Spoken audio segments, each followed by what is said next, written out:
Good morning, good afternoon, good evening, wherever you are. My name is AS and welcome to my YouTube channel. Today's video will review the next game for the minds of Joseph Fares, the video game director behind the excellent Brothers: A Tale of Two Sons and A Way Out. The former was a unique tale that asks you to control two characters with both thumbsticks of the controller, while the latter was a cool cooperative experience that resembled the Oscar-winning film The Shawshank Redemption. It Takes Two is the next film that emphasizes teamwork and cooperation, and there is no doubt in my mind that it is not only one of the best video games of 2021, but also one of the best cooperative titles I have ever played. Why? Time to find out. Without further ado, let's review It Takes Two, which was released in 2021 and, for review purposes, was played on the PlayStation 5. Story. While it is delivered in a very refreshing way, you have seen the core concept of the game's narrative countless times in other forms of media. You play as either Cody or May, parents to a girl named Rose, who are not getting along and are preparing to file for divorce.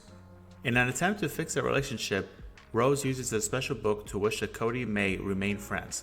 From that point on, you go on an adventure that may or may not ultimately fulfill said wish. I will avoid details about specific events to not disclose spoilers, but the character development for Cody and May throughout the game is fantastic, and the conclusion is touching in a good way. Whether you are playing with a friend or with a partner, you will both feel moved by the narrative's conclusion. Visuals and audio design. It Takes Two's visuals are mesmerizing in their creativity.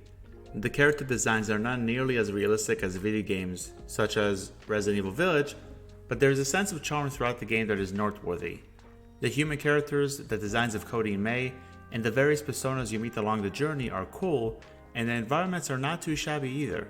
There are several moments where you ride on a giant creature across a vast environment, and it is absolutely mind-blowing.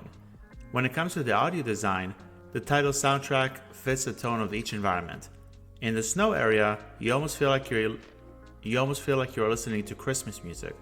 When you are underwater, the music is exactly what you would expect from an underwater stage.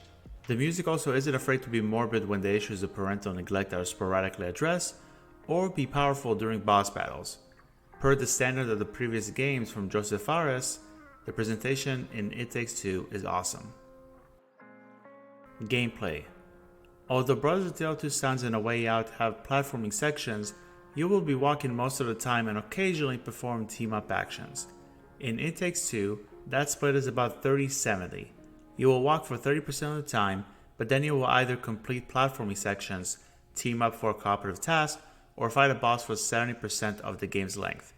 The last part, meaning the boss fights, are absolutely fantastic. Regardless of what you do in the various levels, you will enjoy yourself. Cody and May are also given different abilities in every stage, which adds some replayability in case you would like to play around with the other character in the second playthrough. The game is also surprisingly long. According to HowLongToBeat.com, Brothers: A Tale of Two Sons is clocked at 3 hours.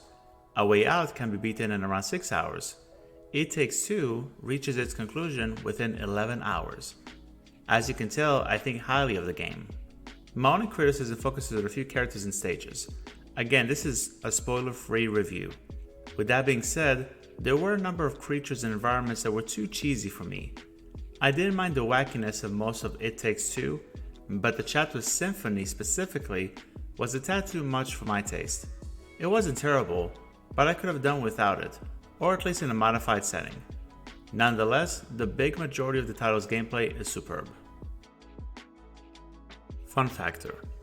I had an absolute blast with It Takes Two as I completed the game with Mekarissa. You may know her from the Uncharted tribute that we made, and if you haven't checked it out, I'll include the link in the description box below. Anyway, I'm getting carried away completely. Whether you play locally or online, despite a couple of server issues with the latter, It Takes Two is just pure fun. I will certainly play the game several times over in the upcoming months. In the end, It Takes Two is the best cooperative experience on the PlayStation 5 at the moment. Every portion of the game is masterfully executed, even if I have my slight reservations with a few of the characters and stages. If you're itching to play something with a friend, this game is for you. Just be mindful that there is no matchmaking in the game, meaning you need to invite someone or be invited to a session. The game will not match you up with a random gamer. However, the game does feature a friend pass system where one person is going to buy the game and the other person can join the game even though he or she does not own the game. It's a cool feature that was in a way out as well. Just FYI. I will give It Takes Two from 2021 a 9.8 out of 10. Well folks, that's the end of the video. Thank you so much for checking it out. Are you interested in It Takes Two? Have you played it? What did you think about it? Please let me know your thoughts in the comment section below. Till next time, have a great day or evening wherever you are. My name is AES, and I will see you guys in the next video. Bye bye.